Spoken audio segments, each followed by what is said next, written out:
नमस्कार, आप देखिए संविधान एक्सप्रेस 24 न्यूज़, आपका स्वागत है। जी हाँ, बात करते हैं उत्तर प्रदेश के नगीना धामपुर की, जहाँ पर आज़ाद समाज पार्टी के राष्ट्रीय अध्यक्ष एवं भीम आर्मी चीफ चंद्रशेखर आज़ाद नामांकन के लिए पहुंचे और समय पूरा होने के कारण नामांकन को रोका गया। और अगली खबर थाना गढ़ी पुख्ता क्षेत्र की है, जहाँ पर एक अज्ञात कार में 14 लाख रुपए पुलिस ने बरामद किए। सवाल जवाब ठीक तरीके से न देने के बाद रुपयों को सीज करना पड़ा। मैडम ने मीडिया को दी जानकारी। आइए देखते हैं पूरी खबर। जनता परेशान है। आप कोई गांव ऐसा नहीं इसमें 70% मकान ऐसे ना हो जिन पर प्लस्तर भी ना हो। लोगों के पास रोजगार नहीं है, पढ़े लिखे नौजवान बेरोजगार घूम रहे हैं। बिजनौर एक ऐसा जिला है, देश भर में आप चले जाओ, हर शहर में आपको बिजनौर का आदमी मिलेगा, क्योंकि यहाँ रोजगार की उपयुक्त व्यवस्था नहीं है। घर चलाने के लिए छोटे मोटे रोजगार, मेहनत मजदूरी करनी पड़ती है। सरकार की योजनाओं का जो लाभ है वो भी पात्र व्यक्तियों तक नहीं पहुँच रहा, क्योंकि सरकार में बैठे लोग नाइंसाफ़ी कर रहे हैं। तो नगीना में बहुत सारी समस्या, उनके पे काम होना चाहिए। इसलिए हम लोग यहाँ नगीना से मैदान में हैं कि नगीना की समस्याओं को राष्ट्रीय पटल पर उठा के और जो अधिकार नगीना के लोगों का बैठता है उसको दिलाने का काम किया जाए। क्या मुख्य मुद्दे हैं चुनाव में आपके? देखिए, सबसे पहले तो सबसे ज़रूरी यहाँ ये है कि इस जिले में एक एम्स जैसा बड़ा हॉस्पिटल बनना चाहिए, जहाँ गरीब लोग भी अपने परिवारों का आसानी से इलाज करा दें। और नौजवानों की जो सबसे बड़ी समस्या है रोजगार की, मेरा ये मानना है कि जिस तरह से हरिद्वार में और भगवानपुर में इंडस्ट्रियल एरिया लग के लाखों नौजवानों को रोजगार मिल रहा है, ऐसी रोजगार की व्यवस्था भी यहाँ पर होनी चाहिए। किसानों को उनकी फसल के दाम मिले, आवारा पशुओं से किसानों को निजात मिले, और कुटीर उद्योग लग के महिलाओं को, बहनों को घर में रोजगार मिले। अच्छे स्कूल कॉलेज यूनिवर्सिटियाँ बने, जिससे कि बेटियों को भी पढ़ने के लिए आसान हो। तमाम तरह की वो बुनियादी जरूरतें जो उनको मिलनी चाहिए, सड़कें, पानी, बिजली, उस पर काम हो।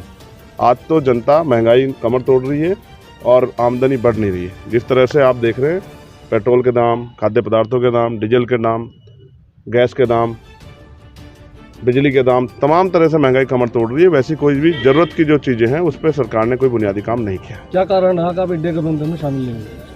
भाई, ये मेरे मन में तो, मेरी उसमें हाथ में तो नहीं था। मैंने तो सबसे कहा था भाई कि आप लोग मिलकर लड़ेंगे, भाजपा को रोक देंगे, और जो हमने देश भर में संघर्ष करके होते हैं, हम तो कुर्बानी देने के लिए तैयार कि हम बहुत सारी सीटें लड़के नगीना में फोकस करके, और जो आज देश बचाने की लड़ाई चल रही है उसमें सब लोगों का साथ देंगे। खैर, मेरा ये मानना है कि आदमी संघर्ष में अकेला ही होता है, सफलता में सब लोग साथ होते हैं। आज तो हम और हमारे साथी बीमार में आज़ाद समाज पार्टी यहाँ मेहनत कर रहे हैं, और बहुत सारे लोग हैं जो लोग हमें लगातार मदद कर रहे हैं। उनकी मदद से आज़ाद समाज पार्टी यहाँ आज चुनाव को बहुत मजबूती से तैयार कर चुकी है। नामांकन दाखिल करने के क्या कारण?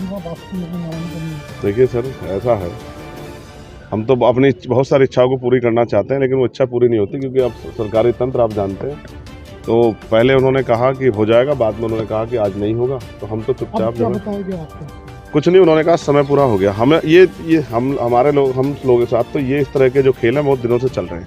मुझे तो ये भी डर है कि ऐसा ना हो कि सरकार के लोग जो हैं यहाँ के प्रशासन को दबाव में लेके मेरा पर्चा कैंसिल करा दें। इस तरह की स्थिति पैदा हो सकती है। मैं तो वकील हूँ और सारी चीज़ों को निगरानी रख रहा हूँ। अगर कोई भी छिड़कानी होगी तो उसका मुँह तोड़ जवाब देने का हम काम करेंगे। मैं बस आपको आखिरी शब्दों में कहना चाहता हूँ कि यहाँ का जो इस क्षेत्र के जो कमज़ोर वर्ग के लोग हैं, उन पर किसी भी तरह के जुर्म जाति अन्याय हम होने नहीं देंगे, और जो धर्म और जाति के आधार पर अन्याय हो रहा है उसको राष्ट्रीय स्तर पर उसकी मुखालफत करके लोगों को एकजुट करने का काम करेंगे, भाईचारा बनाने का काम करेंगे। आज देश के संविधान खतरा है, ऐसे खतरे को से जनता में जो भय है उस भय से निकालने के लिए विश्वास पैदा करने का काम आज़ाद समाज पार्टी भीम आर्मी करेगी। थाना गढ़ी पुख्ता क्षेत्र में 14 लाख रुपए सीज किए गए हैं, ये पूरा क्या प्रकरण है?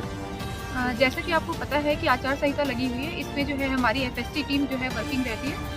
उसी एफएसटी टीम को जांच के दौरान जो है एक कार से 14 लाख मिले।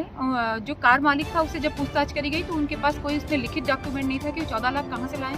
फिलहाल हमने आयकर विभाग को सूचना दे दी गई है। उनके आदेश के अनुक्रम में अग्रिम कार्रवाई थाने स्तर से की जाएगी।